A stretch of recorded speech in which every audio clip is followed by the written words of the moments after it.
One of the things that you said in our earlier conversation was if you are struggling with money, that sometimes a space might be blocking the energy of money coming in and flowing in and out of your life. Maybe it's a blockage there.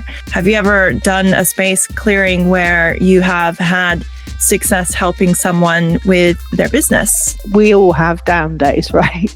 Yeah. So when we have our down days, we're dropping that energy. So businesses, I also work with a hotel on a regular basis because, again, so many people passing through and you can't control other people's energy. All you can do is control what you allow to stay in the space.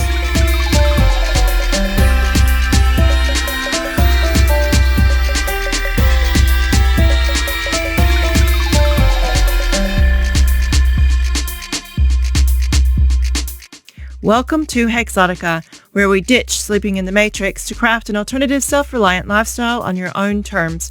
I'm your host, Christine, and this is episode 10. Today, I'm beyond excited to introduce you to Sam Ritchie, a psychic energy clearer, angel guide, and author who's been working with spirit energy for over 25 years. Sam has this incredible gift. She can walk into a space or even just look at a floor plan and address and feel the energy imprints left behind by past events, emotions, and even the land itself. Her work is all about clearing those heavy, stuck vibes so homes and businesses can feel light, flowing, and alive again. She's helped people sell houses that wouldn't budge, release emotional baggage they didn't even know was still hanging around, and transform the way they feel in their everyday environments. Sam isn't just about spaces, though. She's a certified angel guide and oracle card reader, and she weaves in past life regression, spirit communication, and deep intuitive wisdom. Her mission is to help people strengthen their own spiritual awareness and live in harmony with the unseen energy that's always shaping our lives. So please join me in welcoming Sam Ritchie, a woman who literally shifts energy and changes lives. Thank you, Sam. Welcome to Hexotica. Thank you for having me. Welcome, and thank you for being my very first guest. I'm so excited to have you. I've got lots of questions for you because I find what you do very fascinating, and I hope that my audience will as well. So let's get started with a few of these questions about how you got started. You've been space clearing for about 25 years and can now clear using just a floor plan and address. Yeah. How did that evolution happen?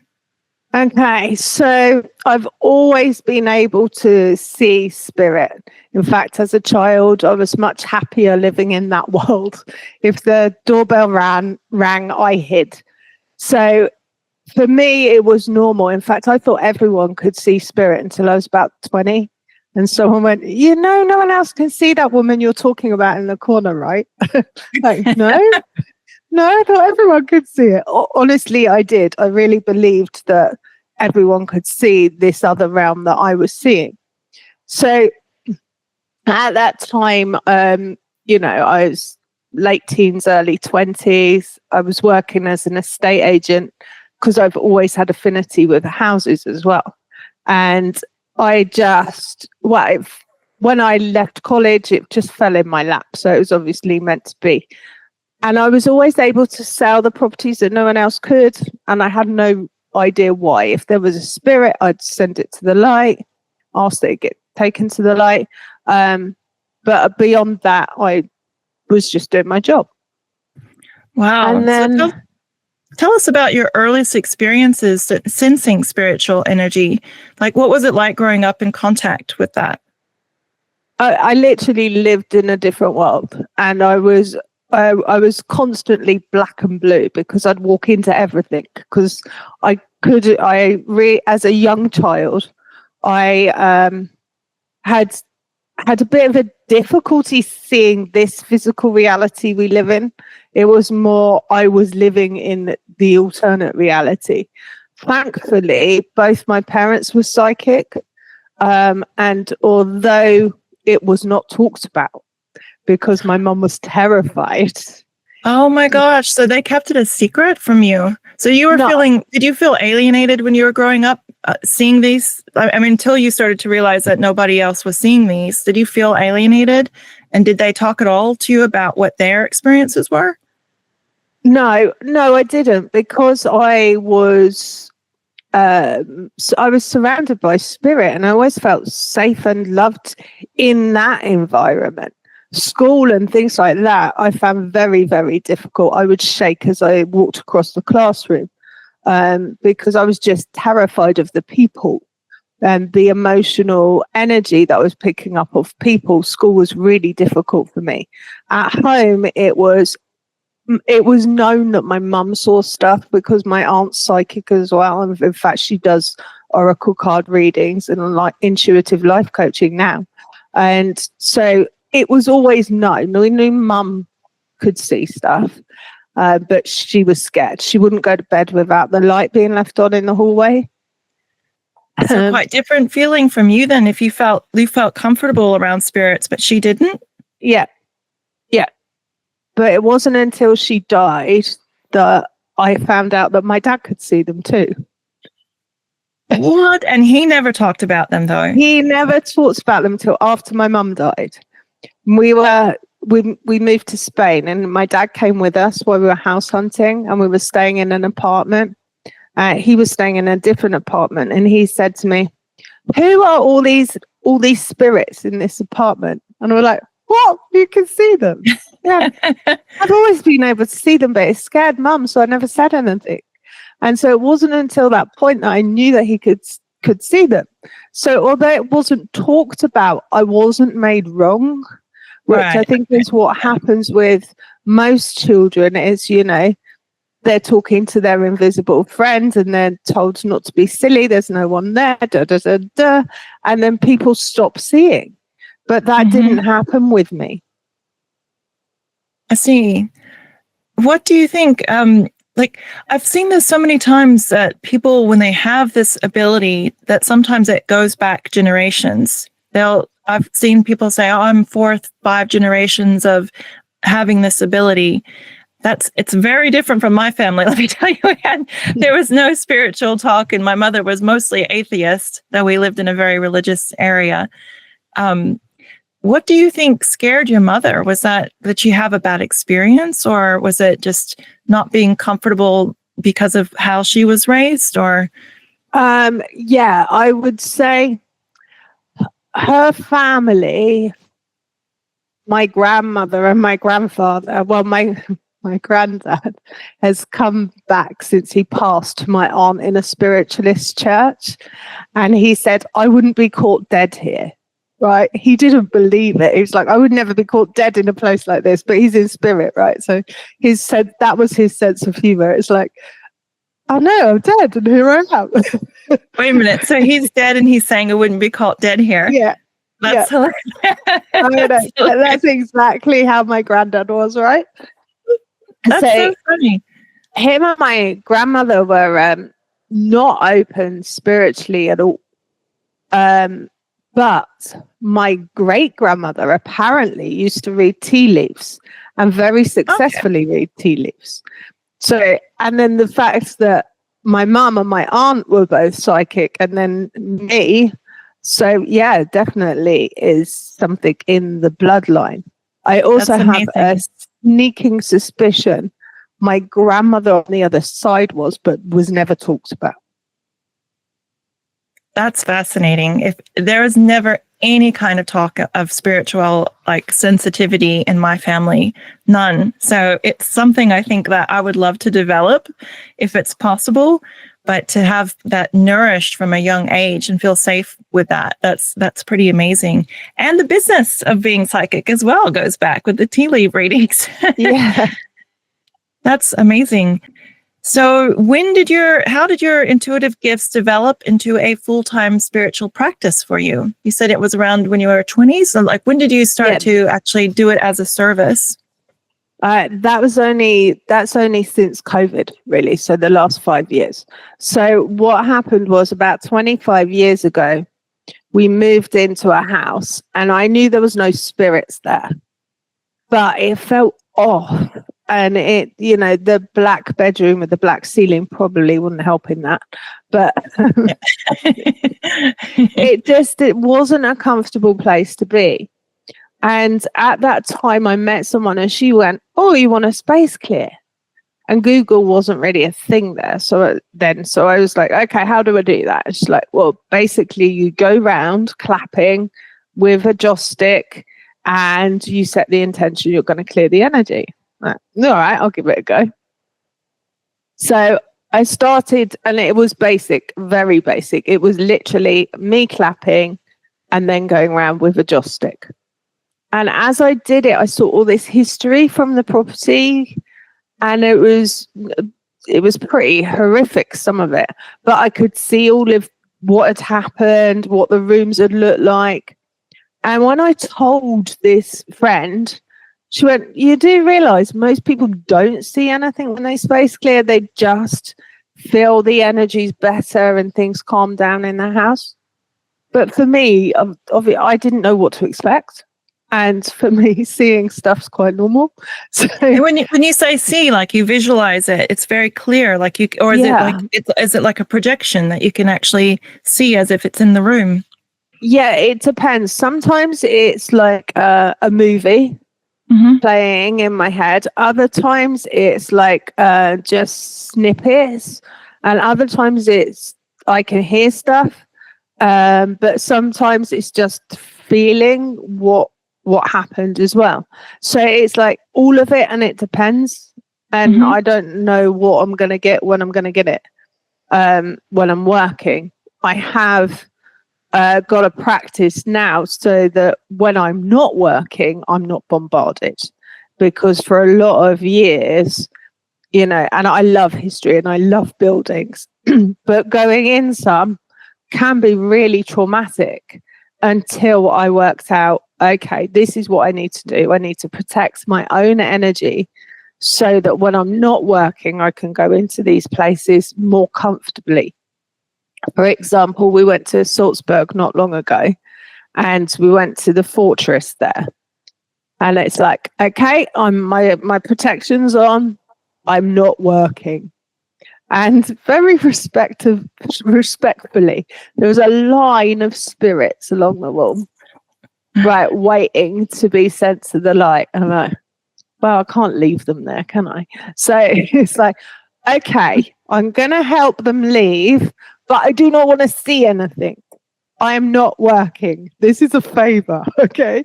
So, and they very respectfully came to be sent to the light, and it was really good. And my husband's going, "You're working again," because apparently my eyes do some funny stuff. Wow. But it's much easier now because I know how to protect my energy. I can protect myself from seeing all of that stuff, because there has been times in the past where I've walked into a room and literally the spirits flown at me and taken my breath away. And that doesn't happen since I do it professionally and I know what I'm doing more.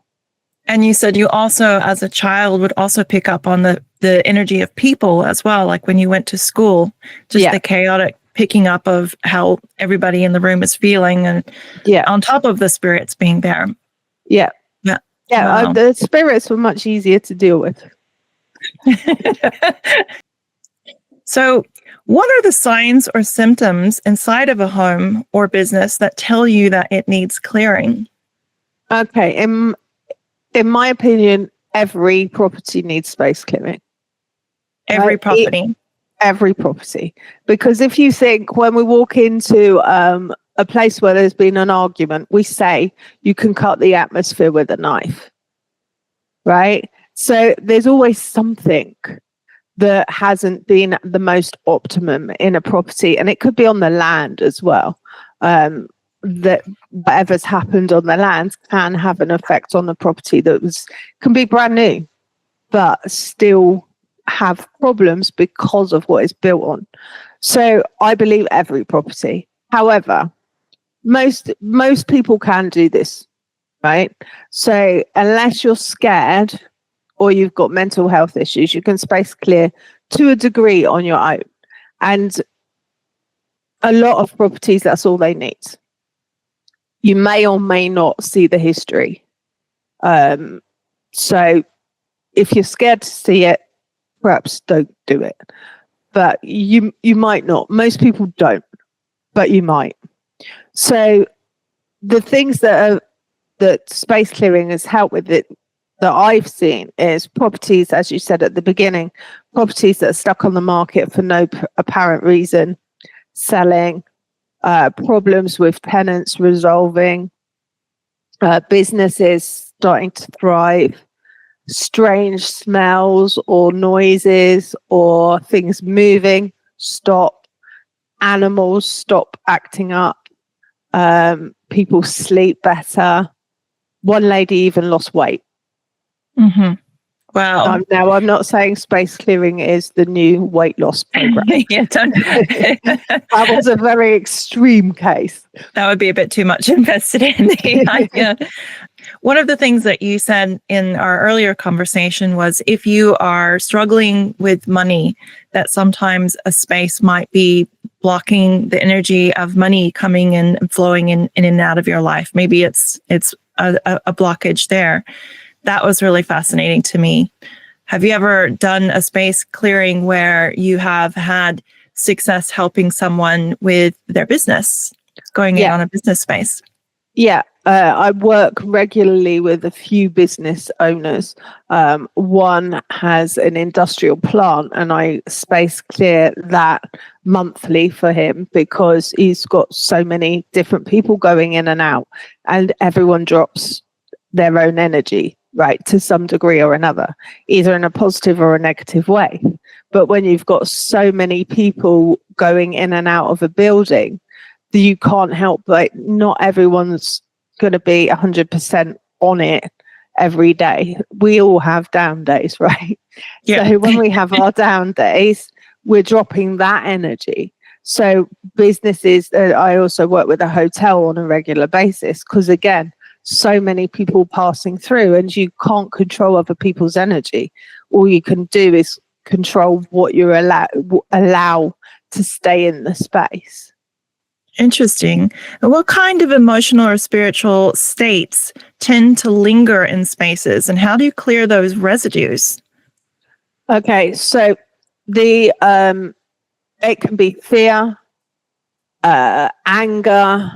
Spirits that are stuck tend to be angry or not know they've died. Right. They tend to be, if they were nasty in life, they don't tend to want to give up the control that they were trying to get in life.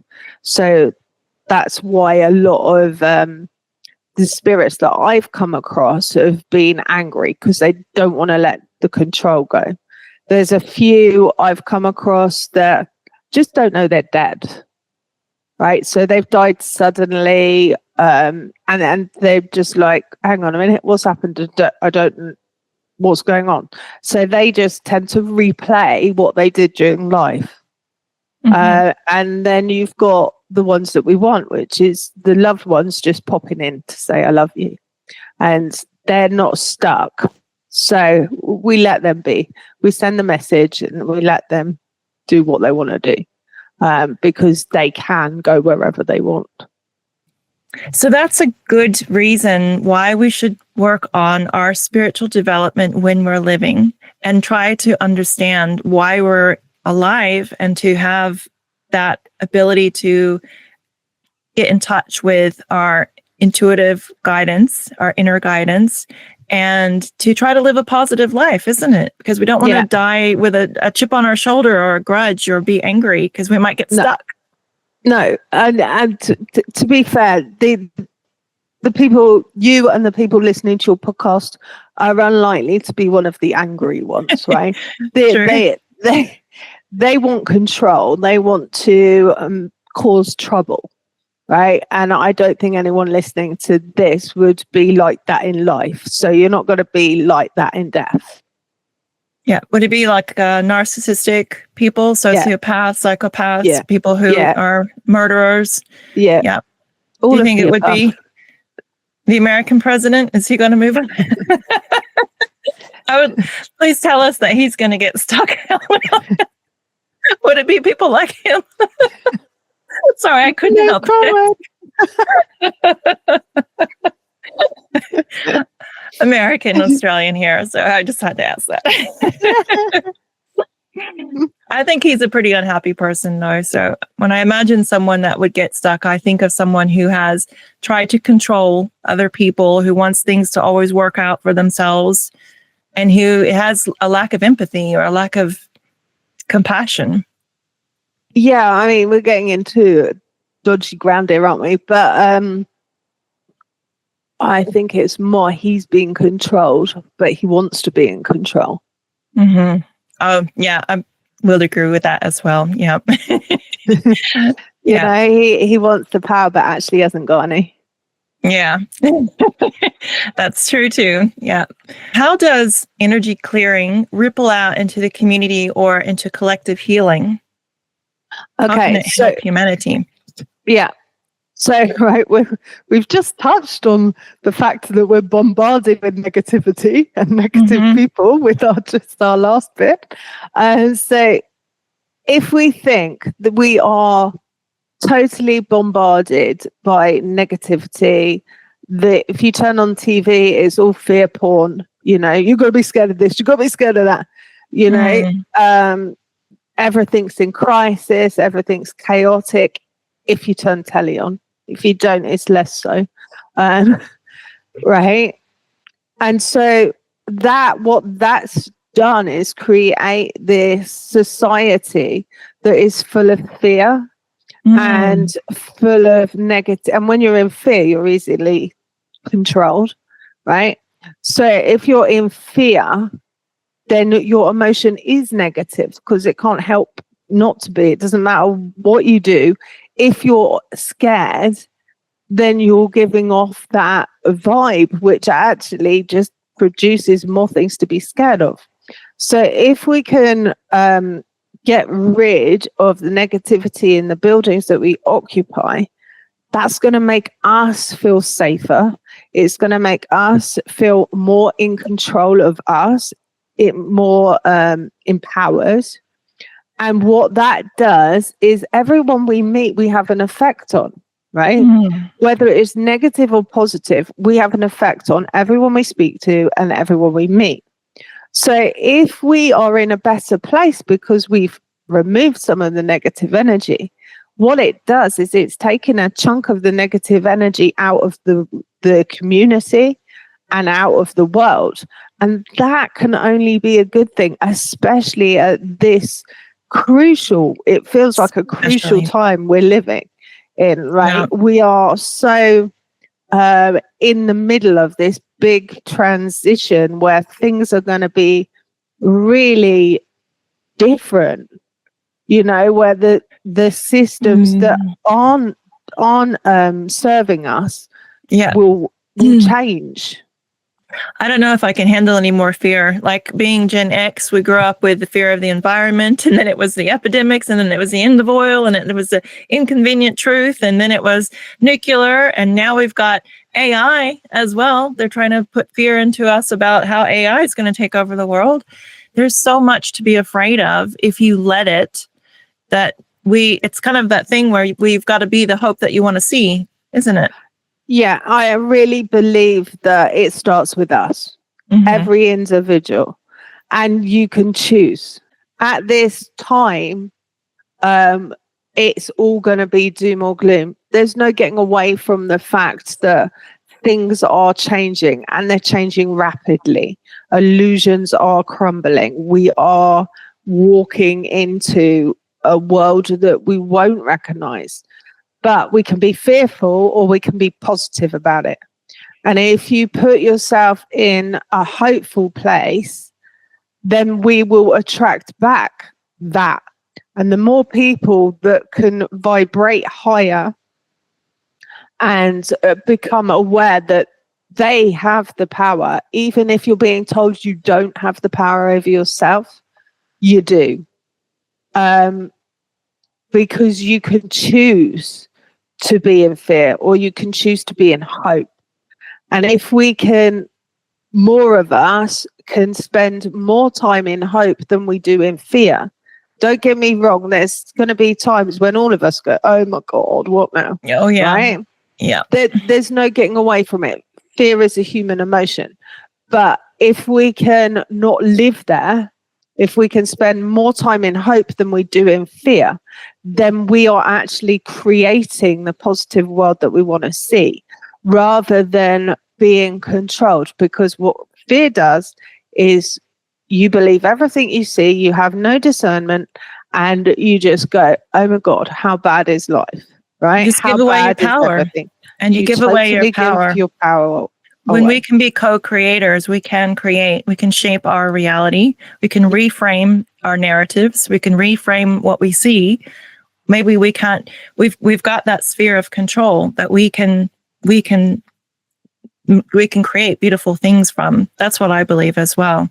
And it's so important right now, more than ever before, to be able to have that ability to reframe and to deal with those heavy emotions.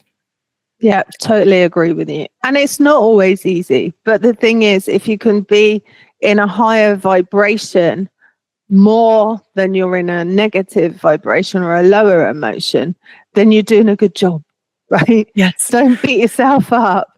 If you have that negative thought, that's fine. Just don't live there, right? Say, okay, Absolutely. I see you. I'm leaving you behind now. Because we are totally giving our power away when we fall into the trap of believing everything we're told without checking in with our intuition. Does this make sense to me or not? Right? And we can disagree. You know, you might go, no, for me, that's 100% correct. And I go, it's not for me. And that's fine. You know, the whole debate about whether we landed on the moon or not, it doesn't matter. It doesn't matter. Really, it doesn't matter. Are we really going to worry about that? But some people do, right? But it's like, can I change it? Whether it happened or not, can I change it? Nope.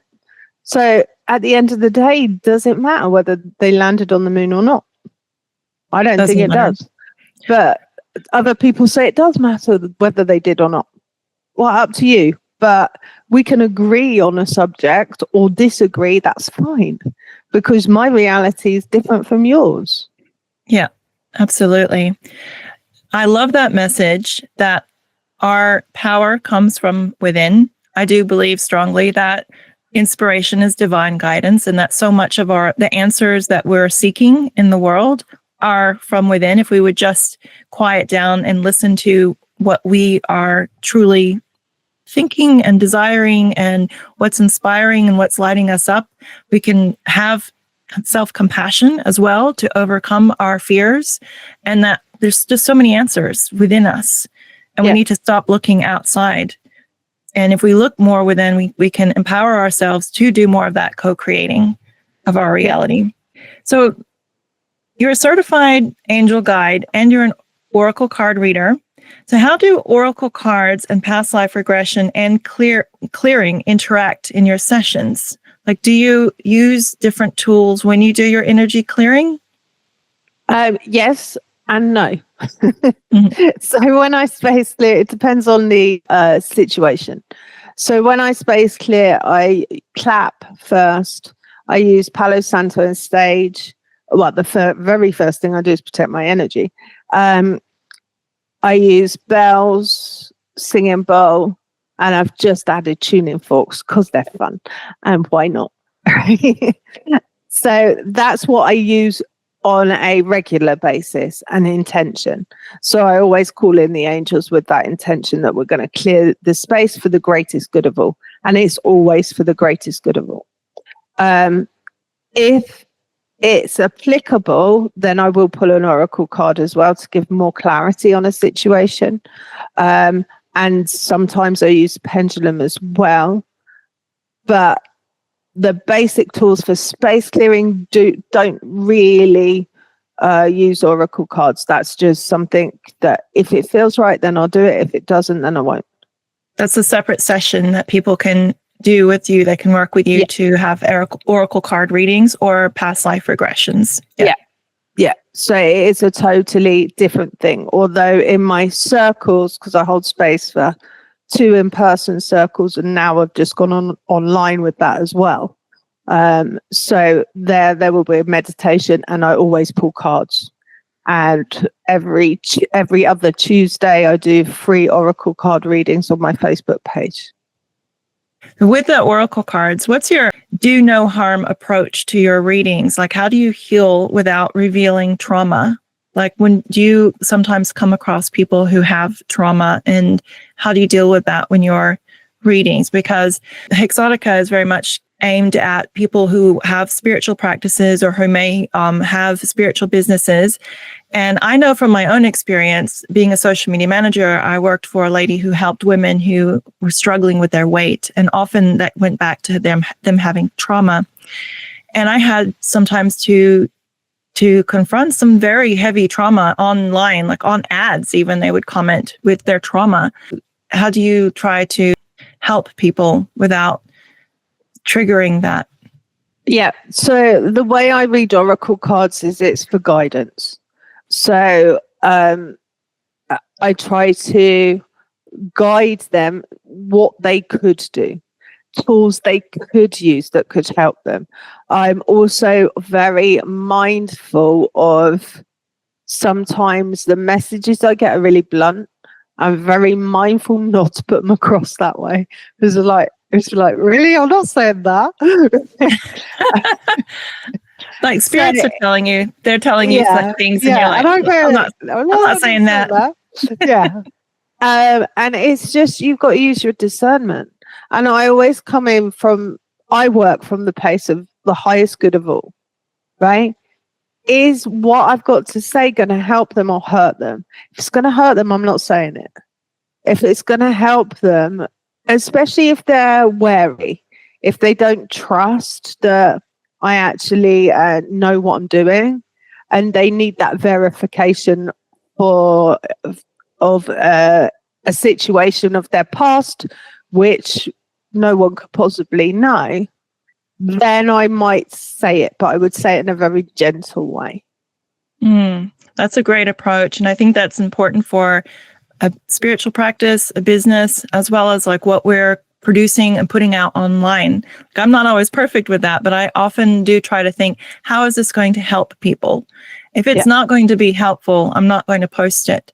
Like years ago, I was always posting political things and sometimes kind of negative things. And I've tried to stop that, because it's that question, like, is it good for everyone? How can this help for the good of all?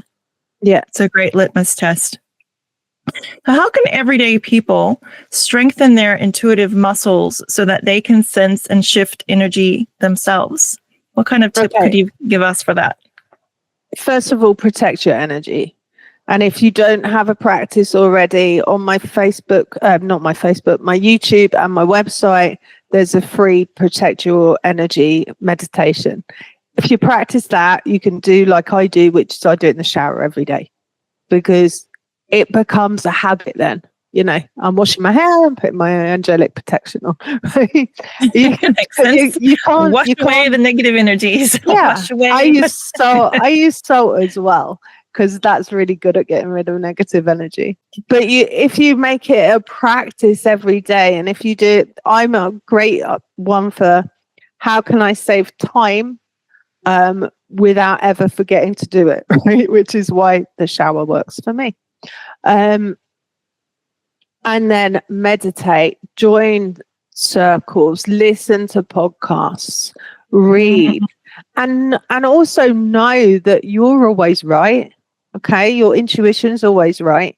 So if you don't resonate with someone, you don't have to take it on board, right? If you find someone that you really like, but they say something you don't agree with, that's okay. You don't have to agree with everything.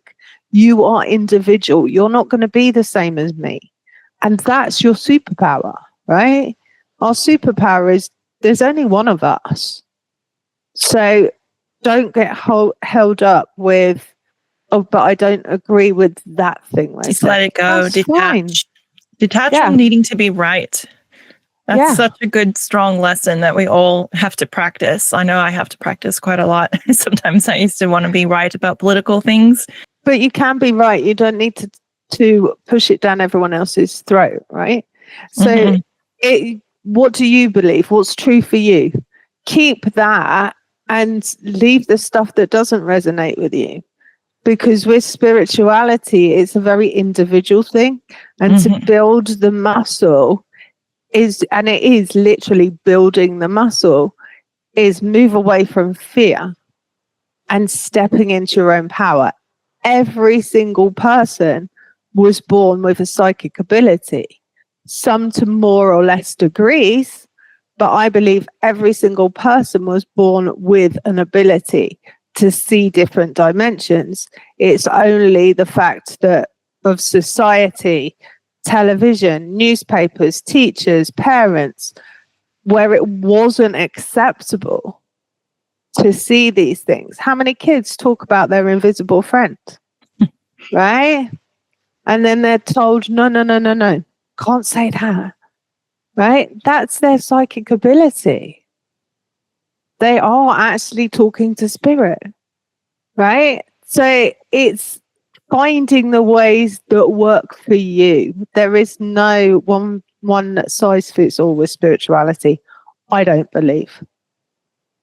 I tried practicing meditation and angel cards and journaling. I do a lot of that every single day. I find that that's what keeps me in that higher vibe frequency, that good feeling that I need. Yeah.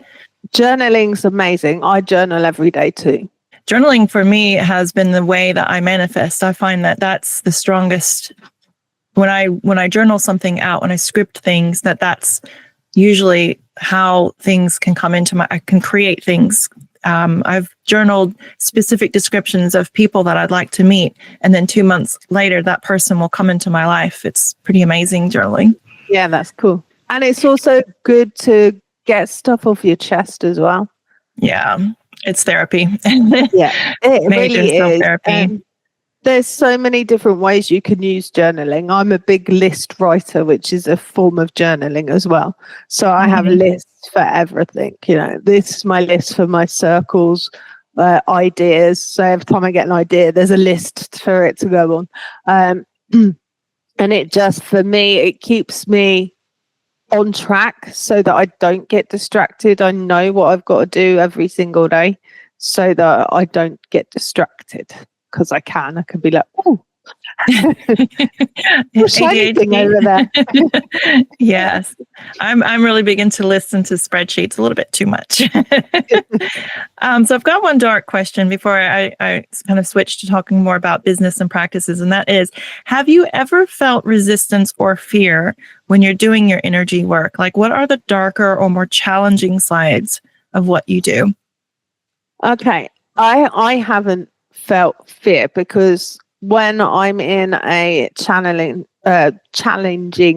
situation, I can literally see my angels around me, and they turn up like a paper chain of really bright angels around me. Now, for you, they may turn up in a different form. It's just they know that I don't think they should be big. So they show themselves as small, right? To other people, they show themselves really, really big, but that scared me. So they show themselves to me as being small, but very, very bright. And I've learned that they show up in the way that's acceptable to you. So everyone will experience that in their own unique way. When the lady who lost weight that I said about earlier, that was a particularly harrowing house, and I was doing it in person. And there was an area of the property, and it was like, I have to start there, because if I need the loo, there's absolutely no way I'm going into that bathroom until I've space cleared it. It was so bad. The dog that lived there would not go into the bathroom at all. That's a big sign, isn't it? He also went mental if the owner of the house or anyone else tried to shut the bathroom door. Wow. So it was like, okay. As I space cleared that area, my face changed, and I could feel it dropping down, and my client was really quite terrified. And I knew my face was changing because I could feel it, but I could also see it in the mirror, which is a bit freaky because it's quite a small space. And it did scare my client, but I knew I was safe. And it was like I knew that he couldn't hurt me, even though he was having this physical, making me have this physical response in my body. I knew he couldn't hurt me. So after that, there's never been a time when I've like, ooh. There's been times when I've not been working, I've gone, I don't want to be in here. Before I knew what I was doing, really. And I have left buildings. I have gone, I'm not staying here. Yeah. Some days you just can't handle it, right? So yeah. like, nope. That was before I really was doing this work on a constant level, when I was just me, if you know what I mean. Wow. So talking about the business, the spiritual side of running a spiritual practice or business, what are some common misconceptions or myths that people hold about clearing or psychic work that you try to dispel? Like, what helps you to basically sell your services? Like, what do you find are some of the ways that you approach the objections? I don't. I don't. It's if you don't believe, that's up to you. That's your choice. I do not force people to want to have any of my services. If I was doing an oracle card reading for that person, then it would be very difficult because they put up so many walls and be like, you need to let your walls down. You need to just trust a little bit. I can't read your mind. Apart from when you put the walls up and then all I can see is walls. And that's the only time that I can read your mind. If people come for you, they're ready to work with you. In other words, they're ready. So that's not a problem. Like, you don't have to encounter that. So no, and with space clearing, again, people either come to me because they're interested and they want to know if the history of their property that they know comes up, or they've got an issue that they want to solve. I work with a couple of estate agents on a regular basis because they know the difference. The owners might not know that the house is being space cleared, but that's okay because it's for the greatest good of all. Right. So yeah, no, I don't try to convince anyone. And are most of your clients, are they real estate agents, or are they working with properties, or are they just all kinds of people? I have all kinds of people. I've got, for the space clearing on a regular basis, I've got property developer, hotel, industrial, business, and estate agents that I work with on a regular basis. With the spiritual circle, all walks of life, all ages, and everyone's welcome. And when is it not appropriate to publicly share that you're a psychic or space clearer? Do you have anything that you just hold back on, that you are hesitant to kind of put out there? I don't like the label psychic or medium. Okay. The reason being, and it's suddenly, I was like, why am I so resistant? Because everyone's like, yeah, but that's what you are. And I've realized what the reason is, because there's so many fakes. If I was watching, and I realized it while I was watching the film Ghost, right? I was like, that's why, because at the beginning she was a fraud. That's why I don't like the label. What do you like to call yourself? What do you prefer? I say angel guide. Angel guide, guide, and energy clearer. Yeah. When is it not? Now I don't care. I just tell, this is what I am. This is what I do. I've spent most of my life not owning who I am, and now I do. So if it's not appropriate, oh well. Just a couple more questions, and then we'll wrap up here. Can you recommend signs that a space is radiating positive energy after a clearing? How do you know when it's positive? Yeah. So I get reports that properties appear to be physically lighter. People going into the properties say, "Oh, what have you done? It feels really nice in here." The hotel the beds are all programmed to have the best sleep ever, and 9 times out of 10, the guests report that back to the owner. And she said to me, I'm really tempted to go, of course they are, Sam programmed them that way. I don't think she does do that, but that would be quite fun. The problems that they were experiencing resolve as well.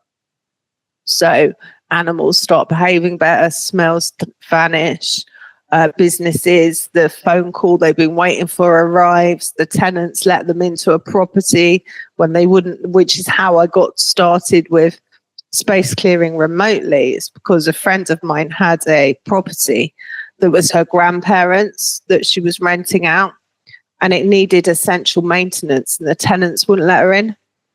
And so she was like, Sam, I need your help. I'd space cleared their holiday home 10 years before, forgotten that I'd done it. And she's like, can you space clear a floor plan and address? And I said, I don't know, but I'll have a go. And so as I drew the plans, because I was like, okay, you're going to have to tell me how to do this. As I draw the plans out, all this information started to drop, including her grandparents' names. But the best thing was within 24 hours, the tenants had let her in and the work was scheduled. So that was a huge positive result. Wow, that's amazing. So if listeners are hearing this, Sam is in Spain. She can clear your space anywhere in the world with a floor plan or with knowing the address where it's at. She can tune into it. Today, I've done 7 different countries from my office. That's fantastic. And it's so interesting to see different countries and how the energy is very different. So in Spain, especially the area that I'm in, and although I have done properties in it further away, you get a lot of civil war energy, a lot of priests that were not men of God, an awful lot, a lot of escaping and hiding. All of that sort of energy is very prominent in Spain, in the areas of Spain that I've space cleared so far. And then in the UK, it's more the energy of the workhouse and hard work, and that sort of energy. It's a very different energy.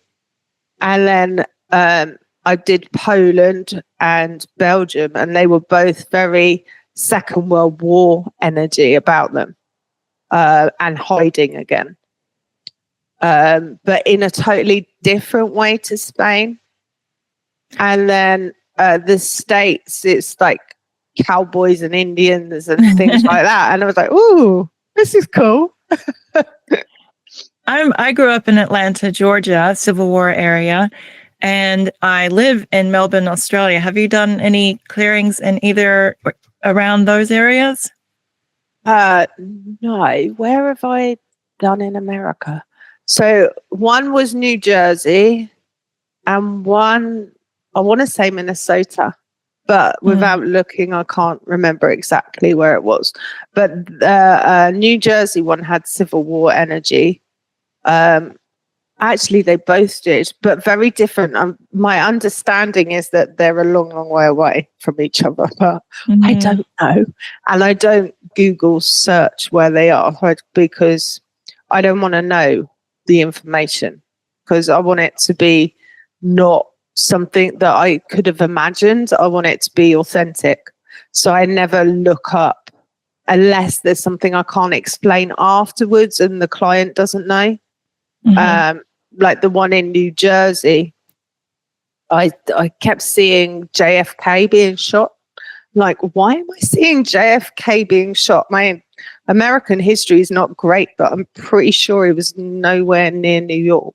He was in New Texas. Jersey. Yeah, exactly. But I sort of knew that he wasn't killed there, but I was like, why am I being shown this?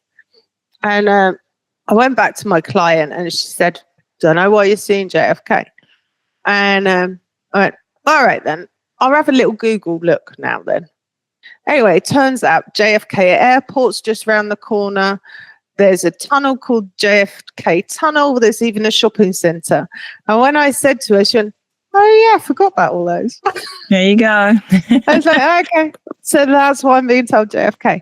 But to me, it didn't make any sense. And because the penny didn't drop with my client, it was like, okay, now I'm going to look it up to see what's what, to see if I can make sense of it.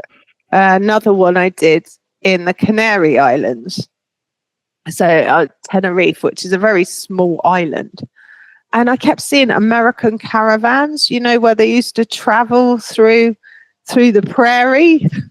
I'm like, that makes no sense. This is a tiny Spanish island. Why on earth would there be this sort of thing going on?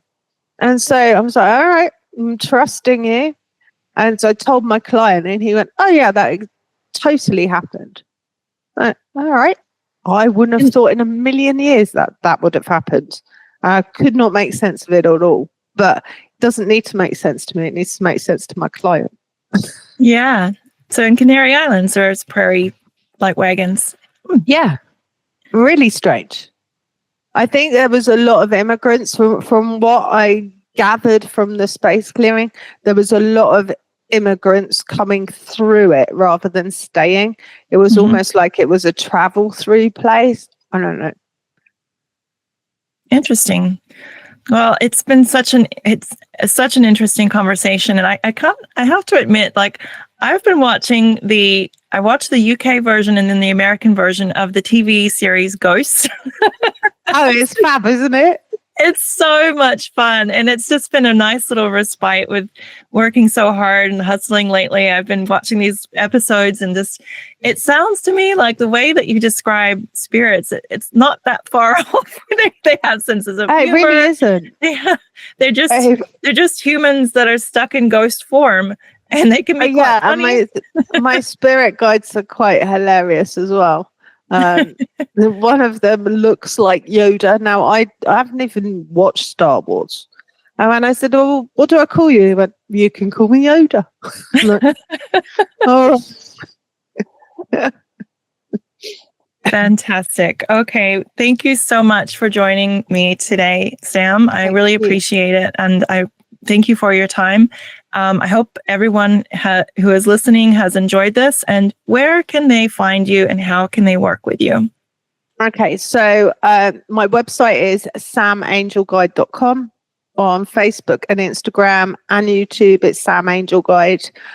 You can go to my website and you can see everything I do there. I also do online circle every other Tuesday and free online Oracle card party every other Tuesday that's not circle on my Facebook page, and that goes on live. But Fantastic. It's getting to the numbers now. If you want a card, you need to message me before, because we're getting close to the point where I won't be able to do all of them. Getting busy?